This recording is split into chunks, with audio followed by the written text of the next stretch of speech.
Audio Jungle.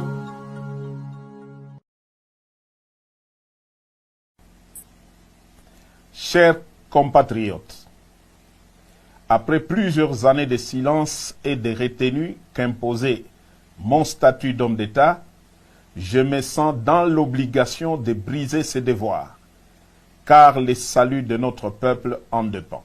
Les élections de 2018, qui ont consacré une passation pacifique du pouvoir pour la première fois en RDC, ont été soumises à un challenge dont l'objectif était la déstabilisation à la libyenne de tout le pays. Devant ces plans machiavéliques, forgés dans le sombre salon de les ennemis de la RDC, une paix des braves s'érigeait devant nous comme la seule solution salutaire pour épargner le pays de l'hécatombe planifiée. Cette paix des braves s'est matérialisée par un accord dont la majorité des acteurs sont encore vivants, à l'exception des généraux disparus Delphin Kayimbi et Tim Mukonto. Paix à leur âme. L'opinion tant nationale qu'internationale retiendra que l'enjeu exclusif qui avait motivé la signature de cet accord, c'est l'alternance pacifique entre un président entrant et un président sortant sans effusion de sang, comme cela a toujours été le cas depuis l'indépendance. Force est de constater que cet acquis indéniable est malheureusement mis en mal gravement par Félix Antoine Tshisekedi, qui en était le plus grand bénéficiaire. En effet, dès la prise du pouvoir, le nouveau président a commencé à déboulonner, selon ses propres termes, les systèmes qu'il a mis au pouvoir en dépit des prescrits de la Constitution.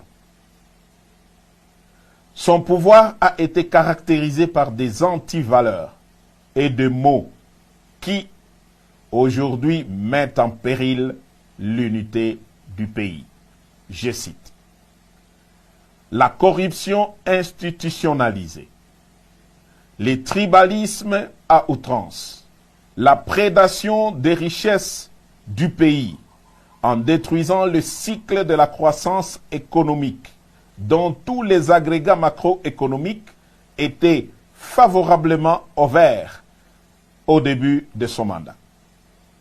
L'instrumentalisation et la tribalisation de la justice, les assassinats politiques, ainsi que le crime d'État dans le Katanga et dans l'Est de la République. La paralysation et la caporalisation du Parlement, symbole de la démocratie. L'affaiblissement de l'armée et du système de défense par les tribalismes et les traitements à la tête du client. La gouvernance par défi, en muselant la presse et en violation de tout le droit de l'homme auquel le pays avait souscrit par une ratification solennelle des traités internationaux en la matière. Pour preuve, l'arrogance des menaces publiques dans les discours au Kasaï et à l'étranger à l'encontre des opposants politiques, la mort de l'opposant Chérubin Okende est tout sauf un hasard. Le non-respect des accords nationaux, régionaux, et j'en passe. Au dernier sommet de l'ONU, Fachi a raté l'occasion de se taire à 3 mois de la fin de son mandat. Dès lors, les devoirs et le patriotisme m'interpellent et m'appellent. Devrions-nous nous taire et regarder périr un peuple dont tous les espoirs étaient permis lors de la première alternance pacifique du pouvoir? Tshisekedi a perdu toute légitimité en reniant l'accord qui lui a permis d'accéder au pouvoir. Il est aujourd'hui comme un inconscient qui joue avec le feu dans une poudrière. Nous taire ou nous résigner serait trahir ce peuple qui a droit à espérer mieux.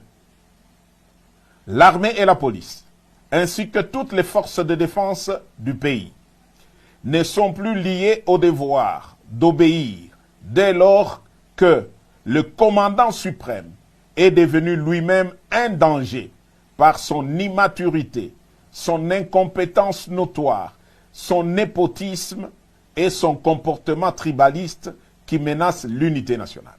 Les élections prochaines seront le feu qui va embraser la poudrière. Car, loin d'être transparentes et inclusives, elles ont été organisées pour une tricherie à grande échelle et malheureusement cousues de fil blanc. J'en veux pour preuve. 1. La répartition des sièges ne représente pas la vérité démographique de province et les faits en faveur de milieux sociaux favorables à Fachi. 2. La CENI est fortement tribalisée, ainsi que toutes les chaînes de commandement pour l'organisation des élections, à savoir A. La chaîne de commandement des opérations électorales. B. La chaîne de financement des opérations électorales.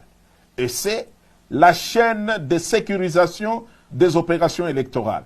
Sur plus de 450 tribus en RDC, le contrôle de toutes ces chaînes de commandement est assuré par une seule tribu, celle des Fachi. 3. Le fichier électoral est biaisé. Certains kits électoraux sont et continuent à être dans les mains de pro-Fachi, qui attendent de bourrer les urnes au moment venu. À cela s'ajoute l'enrôlement massif des mineurs dans les grands Kasaï pour bourrer les urnes en faveur de Fachi. La CENI devient donc un piège, un vaste complot contre la démocratie. Je répète, la CENI devient un piège et un vaste complot contre la démocratie. Il est donc impensable que des politiciens veuillent participer à de telles élections pour légitimer un pouvoir qui conduit le pays tout droit vers son implosion. Si, en connaissance de cause, ils y participent quand même, ça sera soit qu'ils sont complices de Fachi, soit parce qu'ils poursuivent des intérêts égoïstes, personnels et inavoués au détriment de l'intérêt général du peuple. Je ne reconnaîtrai donc point, par devoir sacré et sur le serment du soldat, les pouvoirs qui viendraient de ces piètres élections si jamais elles ont lieu dans les conditions si haut décriées. Fachi, après avoir craché sur tous ceux qui ont milité pour son pouvoir, n'a ni droit de se représenter, encore moins de conduire l'indispensable transition pour créer un bon climat propice aux élections dignes de confiance et source de légitimité politique. J'en appelle donc à la conscience de tous les fils et filles de la République à barrer la route à cet aventurier qui est comme un pachyderme dans une poterie.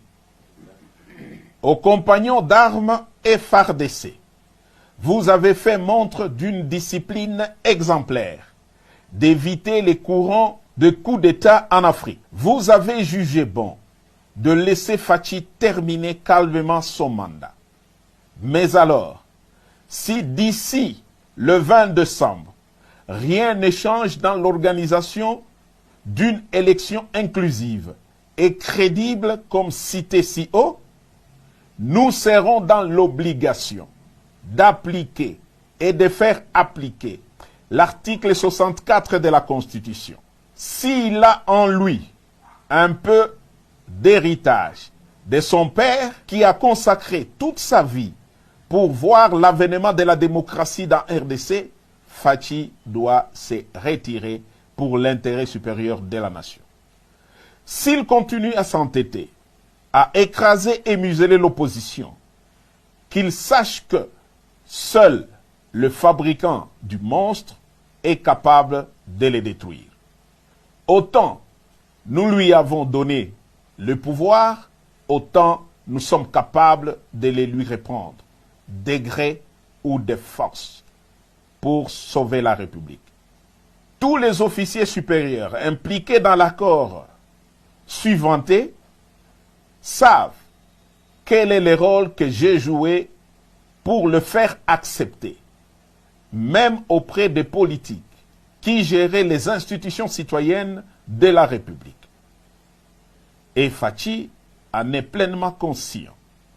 Dieu sera juge entre lui. Audio Jungle.